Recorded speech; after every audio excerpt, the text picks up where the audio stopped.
அனைவருக்கும் வணக்கம் நண்பர்களே. இன்னைக்கு நம்முடைய வீடியோல தொடர்ந்து எதை பத்தி பார்க்க போறோம்னா, வருகின்ற கார்த்திகை முதல் நாளே முருகப்பெருமான் உங்க வீடு தேடி வர வேண்டும்னா, இந்த ஒரு வழிபாட்டு முறையை நீங்க பின்பற்றி முருகனுக்காக முழு பக்தியோடு விரதம் இருந்து வழிபட்டாலே உங்க கோரிக்கை அனைத்தும் பார்த்தீங்கன்னா அந்த முருகப்பெருமான் நிறைவேற்றி வைப்பாரு. முருகனுக்கு உகந்த இந்த கார்த்திகை மாதத்துல எந்த முறையில வழிபடலான்னு தெரிஞ்சுக்கலாங்க. இந்த வீடியோ ரொம்பவே பயனுள்ளதாக இருக்கும். மேலும் நீங்க புதியவராக இருந்தீங்கன்னா மறக்காம நம்ம சேனலை சப்ஸ்கிரைப் பண்ணிட்டு கூடவே இருக்க பெல் பட்டனை கிளிக் பண்ணிக்கோங்க. நீங்க தனிப்பட்ட முறையிலும் உங்க ஜாதகத்தை பார்ப்பதாக இருந்தீங்கன்னா ஜாதகத்துல தெளிவான பதிவையும் பரிகாரத்தையும் பெற்றுக்கொள்ள நீங்க வீடியோல டிஸ்கிரிப்ஷன்ல கொடுத்துருக்க நம்பருக்கு மறக்காம கால் பண்ணி தெரிஞ்சுக்கோங்க. வாங்க நண்பர்களே, வீடியோக்குள்ள போகலாம். கார்த்திகை மாதம்னாலே பார்த்தீங்கன்னா விரதம் இருக்கக்கூடிய மாதம்னு பலருக்கும் தெரிந்து ஒண்ணுதான். ஏன்னு பார்த்தீங்கன்னா இந்த மாதத்தை தான் பலருமே பார்த்தீங்கன்னா ஐயப்ப பக்தர்கள் மாலை அணிந்து மண்டல விரதம் இருந்து ஐயப்பனை தரிசிக்க செல்வாங்க. கார்த்திகைனா ஐயப்ப வழிபாடு மட்டும் இல்லைங்க, முருகப்பெருமானுக்கு வழிபாடுவதற்கு ஏற்ற சிறப்பான மாதமாக அமைந்திருக்கு.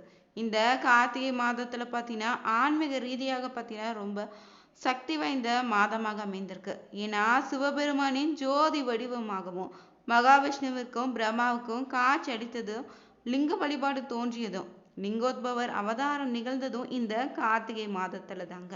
இந்த கார்த்திகை மாத பௌர்ணமியில தான் பார்வதி தேவியும் திருவண்ணாமலையில பார்த்தீங்கன்னா மலையே சிவனாக நினைத்து கிரிவலம் வந்து அவருக்கு திருவண்ணாமலையை சுற்றி 8 இடங்கள்ல 8 விதமாக சிவபெருமான் காட்சி அளித்ததும் சிவ வழிபாடு பார்த்தீங்கன்னா அவரது உடல்ல பாதியாக பார்வதி தேவிய அங்க மகிழ்த்ததும் கார்த்திகை மாதத்துல தான்னு சொல்லப்படுது. அப்படிப்பட்ட சிறப்பான இந்த மாதத்துல முருகப்பெருமானை எப்படி வழிபட வேண்டும்னு தான் நம்ம பார்க்க போறோம். கார்த்திகை மாதம் துவங்கிய நாள் இருந்து முருகப்பெருமான் ஆலயத்திற்கு சென்று குறிப்பிட்ட முறையில நீங்க விளக்கேற்றி வழிபட்டாலே உங்களுடைய வேண்டுதல் எதுவாக இருந்தாலும் நிச்சயம் நிறைவேறுங்க. இந்த மாதத்துல செய்யப்படுகின்ற தீப வழிபாடு பார்த்தீங்கன்னா பல மடங்கு அதிகமான பலனை தரப்போகுது. அதனால தவறாம இந்த கார்த்திகை மாதத்துல அனைவருமே வழிபட்டு முருகனுடைய அருளை பெற முடியுங்க.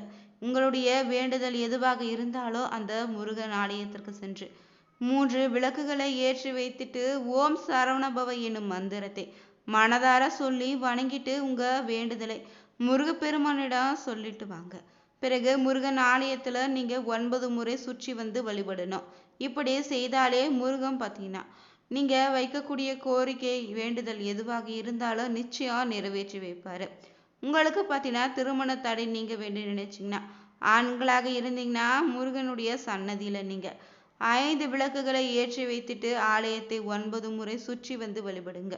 அதுவே பெண்களாக இருந்தீங்கன்னா ஒரு விளக்கை ஏற்றி வைத்துட்டு விரைவில் திருமணம் நடைபெற வேண்டும்னு மனதார வேண்டிக்கொண்டு முருகன் கோவிலை நீங்க 9 முறை வலம் வந்து வழிபடணும். குழந்தை பாக்கியம் இல்லாதவங்க தம்பதியாக சேர்ந்துதான் முருகன் கோவில்ல நீங்க 3 விளக்கு ஏற்றி வைத்துட்டு 6 முறை சுற்றி வழிபட்டு வாங்க. நிச்சயம் உங்க வேண்டுதல் பார்த்தீங்கன்னா அந்த முருகனின் அருளால நிறைவேறும். இந்த நேரத்துல சொல்ல வேண்டிய மந்திரம்னு பார்த்தீங்கன்னா ஓம் சௌம் சரவண பவ ஸ்ரீம் கிரீம் எனும் மந்திரத்தை மூல மந்திரத்தை நீங்க 3 முறை இல்லைன்னா 6 முறை மனதார சொல்லி வழிபடணும்.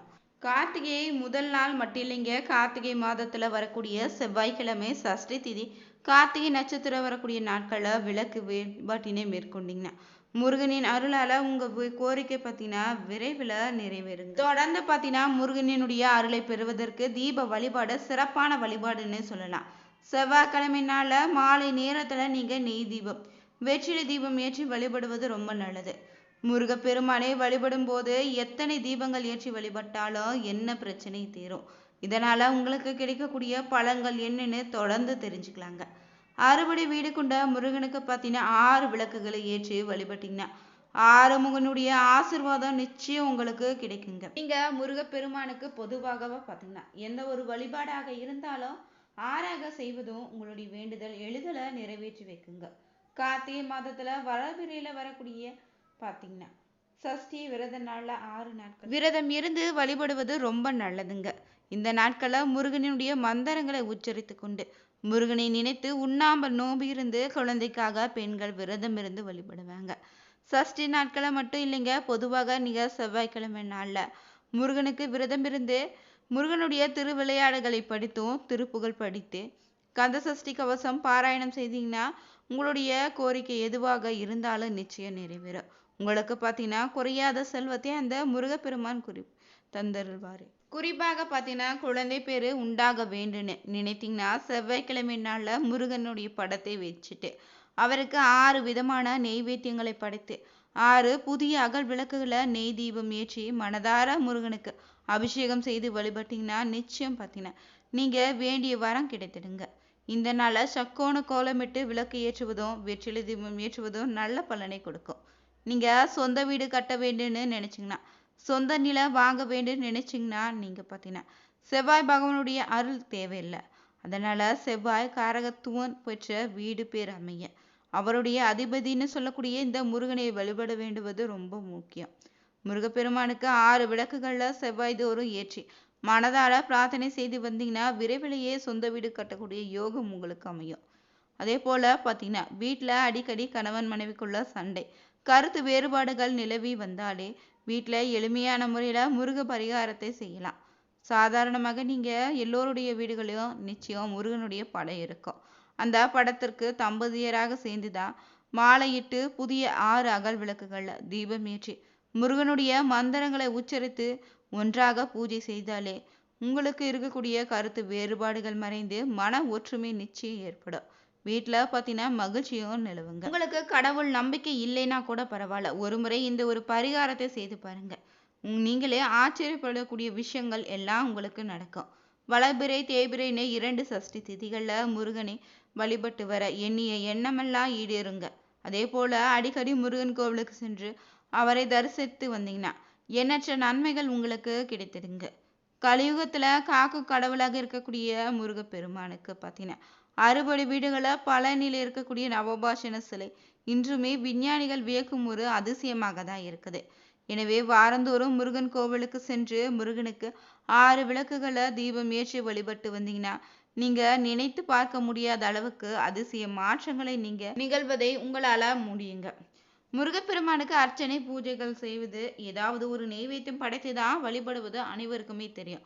ஆனா முருகப்பெருமானுக்கு பார்த்தீங்கன்னா 6 முகம் இருக்கு. அந்த ஒவ்வொரு முகத்திற்கும் ஒவ்வொரு நெய்வேத்தியம் படைத்து வழிபடுவது ரொம்ப நல்லதா. முருகனின் எந்த முகத்திற்கு என்ன நெய்வேத்தியம் படைக்க வேண்டும்னு தொடர்ந்து தெரிஞ்சுக்கலாம். நீங்க முருகப்பெருமானுக்கு பார்த்தீங்கன்னா பொதுவாகவே பார்த்தீங்கன்னா சண்முகன்னா 6 முகன்னு பெயருங்க. 6 அர்ச்சகர்கள் ஒரே நேரத்துல முருகனின் 1000 நாமங்களை உச்சரித்து அர்ச்சனை செய்வாங்களாம். குழந்தை பாக்கியம், குருவருள், வேலை வாய்ப்பு, கஷ்டங்கள் நீங்குதல், தோஷம் நீங்குதல்னே இந்த வழிபாடை நீங்க செய்யலாம். திருச்செந்தூர் முருகன் கோவில நடத்தக்கூடிய விலை உயர்ந்த அர்ச்சனைனா இந்த சண்முக அர்ச்சனை தாங்க. முருகனின் 6 முகங்களுக்கு உரிய உணவுகளை நெய்வேத்தியமாக படைத்து ஒவ்வொரு முகத்திற்கு 1000 நாமங்கள் வீதத்துல ஒரே சமயத்துல 6000 திருநாமங்களை சொல்லி அர்ச்சனை செய்வாங்க. இந்த 6 அர்ச்சகர்கள் முருகப்பெருமானை சுற்றி நின்று ஒரே சமயத்துல 6 தீபாராதனை காட்டுவாங்களா.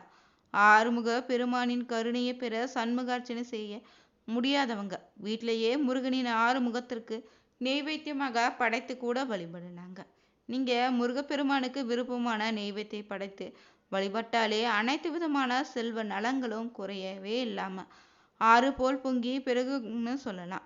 அந்த 6 வித நெய்வேத்தியம் என்னன்னு பார்த்தீங்கன்னா சர்க்கரை பொங்கல், வாமதேவன்னு சொல்லக்கூடிய கற்கண்டு சாதம், அகோரன் சொல்லக்கூடிய எலுமிச்சை சாதம், தத்பூஷன் சொல்லக்கூடிய வெண்பொங்கல் மல்லி சாதம், ஈசானம் சொல்லக்கூடிய புளியோதரை தயிர் சாதம், அடுத்ததாக பார்த்தீங்கன்னா பால் பாயசம். இந்த 6 பொருளையும் நெய்வேத்தியமாக படைத்து வழிபட்டீங்கன்னா முருகனின் அருளால உங்களுடைய கோரிக்கை எதுவாக இருந்தாலும் விரைவிலே நிறைவேறுங்க. கார்த்திகை மாதத்துல பார்த்தீங்கன்னா முருகப்பெருமானை வழிபடுவது ரொம்ப சிறப்பு.